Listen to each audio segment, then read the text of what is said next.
Florida. I love Florida. It's a special place. And, all you have to do is go outside and see the weather today. We're doing phenomenally in North Carolina, where I also have very big investments and lots of employees, great employees. But we're doing fantastically in North Carolina.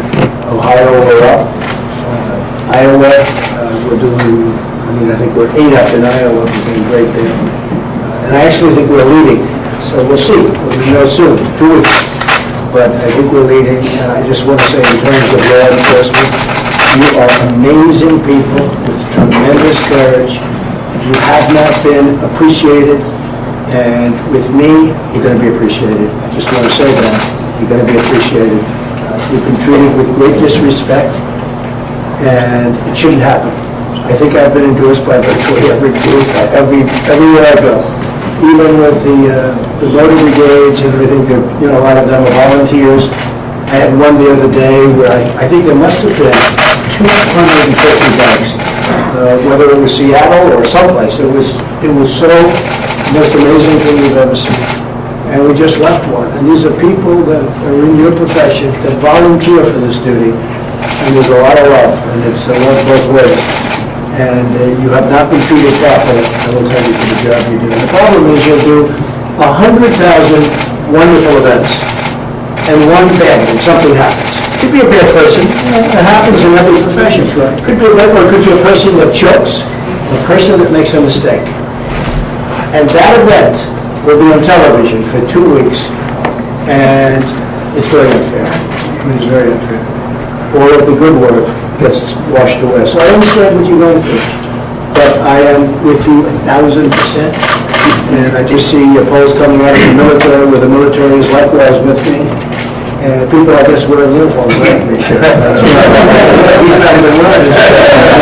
I got a military. I wear a military. Well, that's good too. But we're doing fantastically with the vets and fantastically with the military, active military. And we're doing just phenomenally with law enforcement. So I just want to thank you for all of your support and endorsements. And if anybody has anything to say, please say it. Well, I'm going to introduce Peter Villasuso here in just a second, but I can tell you that we are certainly honored to support you. I know you have the endorsement of the FOP, ICE, and so on, law enforcement officers, public safety officers, firefighters across the country that know you're the law and order candidate. So from the St. Lucie County Fire Rescue, I know Peter Villasuso would like to join the conversation. Thank you. I just want to say on behalf of firefighters that we're so proud of your stance for law enforcement. They're on attack on a daily basis. And when you see it in the news, you see how our president and Hillary Clinton are always siding with Black Lives Matter, and it's disgusting because all lives matter. So I just wanted to put that on the table. Thank you. For the firefighting. Firefighting, like any public safety job, is full of stressful situations. Besides the risk of burning in a house fire, we are now being shot at by a lot of bad hombres. We are 400% at greater risk for thyroid and prostate cancer, and more than half of us will suffer from PTSD. This past Saturday, we buried a 27-year veteran named David Dangerfield, a great man who could not take the pain anymore. We deal with failing equipment, with rising healthcare costs. Politicians are constantly attacking our pensions. They want to turn into 401ks. And then on a personal level, we have this Obamacare that's creating a financial stronghold on us and our families. My wife just got a Aftermere this past week. We got a bill, and the last one she had 2 years ago, our bill was $60. And when we got our bill this past week, it was $389. And when you're a family of one income and 3 little children, it's almost impossible to make it happen. Could I ask you a question? Obamacare is killing everyone, even people like yourselves. But I can tell you, small businesses are being destroyed. I just left the farmers of Palm Beach County, and they're being destroyed by Obamacare. But just out of curiosity, you said something that you're being shot. I've heard this before. It's incredible. I don't think it's a story that anybody's ever heard or really knows about. I have great respect for firefighters. I hate to tell you guys, tremendously stressful. We love them too, sir. So I'm hearing more and more they're being shot at. You're being shot at during fires, I understand, but you're also being shot at. Just doing routine How, maintenance. is this a new phenomenon? Within the last 2 years. You just saw it. In St. Lucie County, we have our trucks in certain areas of the county are issued bulletproof vests, and we went and get out of the vehicle. Would you ever believe that when you first signed up? Did your wife okay about it? The Yes. result was okay. Yes. Most important, not the reason. Okay. So the whole thing of firefighters being shot at, and paramedics also, I understand. It's sick. And you know, that's all about law and order too, when you think about it. That's just a total breakdown of our society. It's a total breakdown of our society. Can you imagine that? They go into a fire, or they're putting out a fire, and people are shooting them. And I've heard it more and more over the last year or so. So this is over the last couple of years, this phenomenon has taken place. It's a lack of respect for our country and for law. You got guys like Mayor de Blasio, who not even 24 hours goes by, and he's already declaring the officer guilty of using force when he shouldn't use force. And, you know, we've lost, that's the problem, we've lost the executive branch of government.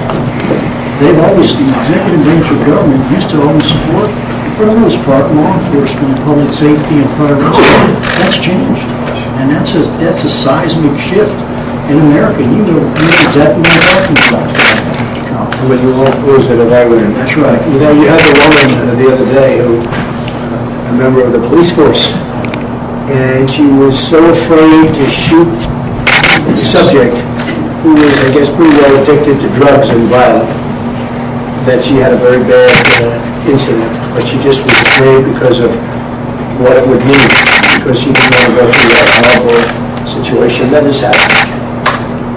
It's pretty tough stuff. You're in a very tough position, but you get no backing.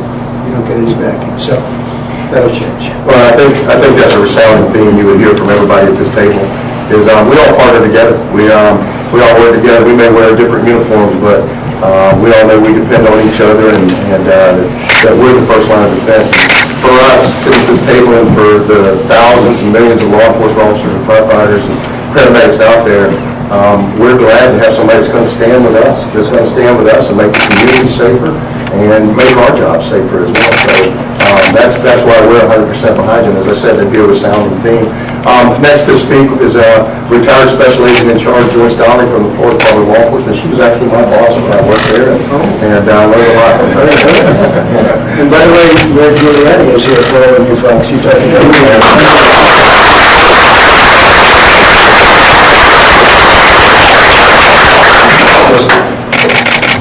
Thank you, Mr. Trump, for coming today. Welcome to the great state of Florida. We're glad you're a citizen and you're running for office. Keeping with the same theme, as you know, this has been a terrible year, a very hard year on law enforcement. We have lost 102 officers, law enforcement officers, in the line of fire this year. That's a 78% increase over the first half from last year, 2015. In my 30 years, it's frightening. I don't even want to turn the television on anymore, but what is even more frightening is of those 102, 14 incidences of ambush-style attacks on police officers in this country, which is almost unheard of. It makes recruiting hard, retainment hard for law enforcement officers. Their families continually worry about them, but yet our president and Hillary Clinton continue to show non-support for law enforcement. That's what happens. Absolutely, and continuing with that theme, their non-support contributes possibly to even more encounters for police officers in very violent situations. And it's a concern for all of us, not only law enforcement, but as firefighters also. So we're very, very concerned about that, this continuing violence against our law enforcement officers, where, as you said, thousands, hundreds of thousands of encounters every day, which are great encounters. So how does this compare today with, let's say, 15 years ago? I can tell you from my perspective, and I don't want to age myself, but... That's why I said 15. Actually, every time you turn on the news, it is like there is a, law enforcement is blamed on every ill of society, whether it's no jobs, poor education, we get the brunt of all of that. And I think that while we can only do one aspect, your comprehensive approach with bringing jobs, particularly to areas that are hurt by the lack of jobs or poor education, will help make our job a lot easier. Thank you very much. Thank you. We're with you. You know that. We also have from Brevard County Fire and Rescue is Christina Madsen. I know she has some things she'd like to share as well, Mr. Trump. Good afternoon, Mr. Trump. Thank you. It's an honor to be here. Yes, as I'm an 18-year paramedic firefighter for County Fire Rescue, and as I'm here on behalf of first responders, and we have seen, myself, have seen a tremendous, intense response to calls that are incidences of the heroin epidemic.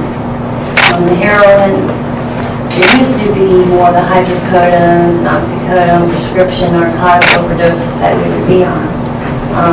But since the restrictions have been made on those pill farms, people are now going to the cheaper, the heroin. And they've also started to mix the heroin with fentanyl. Is that more violent? Yes, actually, heroin is 2 to 3 times stronger than morphine, but fentanyl, which they're mixing it, is 50 to 100 times stronger than morphine. So mixing the two, a lot of us don't realize that they're mixed, and they really have not been able to save them. So it is becoming a big problem here in Brevard County, and I'm sure across the state of Florida. I bring that to an issue, but my other issue is that with the stress of the job, we also have government-made problems that we deal with as the Obamacare also. On our minimum wages that we've been dealing with for years, our minimal, we have to live paycheck to paycheck to try to cover the insurance premiums that we all are to our jobs. So we just want to make sure that our home, our family are safe while we're out on the street protecting the citizens that are around us. We want to make sure that our families are available for insurance and benefits. It's an unbelievable situation. It is. We have a country that's led by people that truly don't know what they're doing. I don't think they know what they're doing. I know they don't know. I think everybody, I think everybody in this room would give up a good part of their pay, a good part of their benefits, if we could get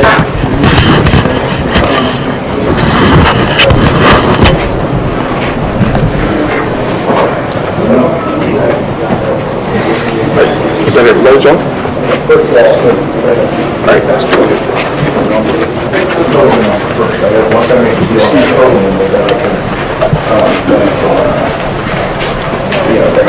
Then I can figure out the